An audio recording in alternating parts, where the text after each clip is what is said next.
ನಂದ ಗೋಕುಲ ಸೀರಿಯಲ್ನಲ್ಲಿ ಏನಾಗುತ್ತೆ ಅಂತ ನೋಡೋಣ. ಶ್ರೀಕಂಠ ವಲ್ಲಭ ಇಬ್ಬರು ಜಗಳಾಡಿದ್ರಿಂದ ಹಾಗೆ ಅಮ್ಮು ಬಂದ್ಬಿಟ್ಟು ಶ್ರೀಕಂಠನಿಗೆ ಬೈತಿದ್ರಿಂದ ಶ್ರೀಕಂಠ ಅದನ್ನೇ ಸೇಡನ್ನು ಇಟ್ಕೊಂಡಿರ್ತಾನೆ. ಅದೇ ರೀತಿ ಏನು ಮಾಡ್ತಾನೆ ಅಂತಂದರೆ, ವಲ್ಲಭನ ಬೈಕ್ ಇದ್ರೇ ತಾನೇ ಇಷ್ಟೆಲ್ಲ ಅವ್ನ ದಿಮಾಕು. ಹಾಗೆ ಅವನು ಫುಡ್ ಡೆಲಿವರಿ ಮಾಡೋದು, ಅದಕ್ಕೆ ಅವ್ನ ಬೈಕನ್ನೇ ನಾವು ಕಳ್ತನ ಮಾಡಿಬಿಟ್ರೆ ಆಗ ಏನು ಮಾಡ್ತಾನೆ ನೋಡೋಣ ಅಂತ ಹೇಳ್ಬಿಟ್ಟು ಶ್ರೀಕಂಠ ರಾತ್ರೋರಾತ್ರಿ ರೌಡಿಗಳನ್ನ ಹಾಗೂ ಅವ್ರ ಫ್ರೆಂಡ್ಸನ್ನು ಕರೆಸ್ಬಿಟ್ಟು ಅವ್ನ ಬೈಕ್ನ ಎಸ್ಕೇಪ್ ಮಾಡಿಸ್ತಾನೆ. ಆನಂತರ ಬೆಳಗ್ಗೆ ಎದ್ಬಿಟ್ಟು ವಲ್ಲಭ ಬಂದು ನೋಡ್ತಾನೆ, ಹೊರಡಬೇಕು ಅಂತ ಬರ್ತಾನೆ. ಆಗ ನನ್ನ ಅಂಬಾರಿ ಎಲ್ಲಿ ಹೋಯಿತು ಅಂತ ಆ ಕಡೆ ಈ ಕಡೆ ನೋಡ್ತಾನೆ, ಅಲ್ಲೆಲ್ಲೂ ಇರೋದಿಲ್ಲ. ಹಾಗೆ ಅಲ್ಲಿ ಚೀರಾಡಿ ಕಿರ್ಚಾಡಿ ಕೆಳಗಡೆ ಕೂತು ಅಳ್ತಿರ್ತಾನೆ. ಆಗ ಅಮ್ಮ ಮನೆಯವರು ಎಲ್ಲರೂ ಸೇರಿಬಿಟ್ಟು ಹೊರಗಡೆ ಬರ್ತಾರೆ.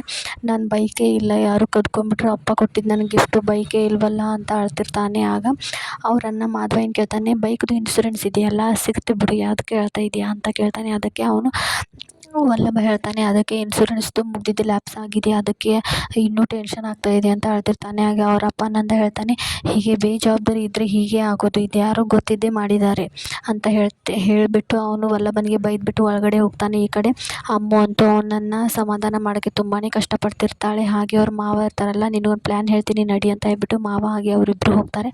ಅಲ್ಲೊಂದು ಸೈಕಲ್ ಇರುತ್ತೆ, ಅದನ್ನೇ ರಿಪೇರಿ ಮಾಡಿಬಿಟ್ಟು ಅದನ್ನ ರೆಡಿ ಮಾಡ್ಕೊಳ್ತಾನೆ. ಅದನ್ನೇ ರೆಡಿ ಮಾಡಿಕೊಂಡು ಫುಡ್ ಡೆಲಿವರಿಗೆ ಅಂತ ಹೋಗ್ತಾನೆ. ಶ್ರೀಕಂಠ ಇಲ್ಲಿ ಮೇಲೆ ಅವನನ್ನು ನೋಡ್ತಾ ನಗ್ತಿರ್ತಾನೆ. ಹಾಗೆ ಅವನ ತಲೆಯಲ್ಲಿ ಒಂದು ಫ್ಲ್ಯಾಶ್ ಆಗುತ್ತೆ, ಇದೆಲ್ಲ ಶ್ರೀಕಂಠಂದೇ ಕೈವಾಡ, ಯಾಕಿರಬಾರ್ದು ಅಂತ ಅವನಿಗನ್ಸುತ್ತೆ. ಹಾಗೆ ಅಮ್ಮು ಕೂಡ ಅವನನ್ನು ನೋಡ್ತಾಳೆ. ಅವನು ನೋಡಿದ ತಕ್ಷಣ ಯಾವುದೋ ಫೋನಲ್ಲಿ ಮಾತಾಡಿದಿಟ್ಟು ನಾಟಕ ಮಾಡ್ತಾ ಶ್ರೀಕಂಠ ಅಲ್ಲಿಂದ ಹೊರಟೋಗ್ತಾನೆ. ಇಷ್ಟ ಆಗುತ್ತೆ ಇವತ್ತಿನ ಎಪಿಸೋಡ್ನಲ್ಲಿ. ಬಾಯ್.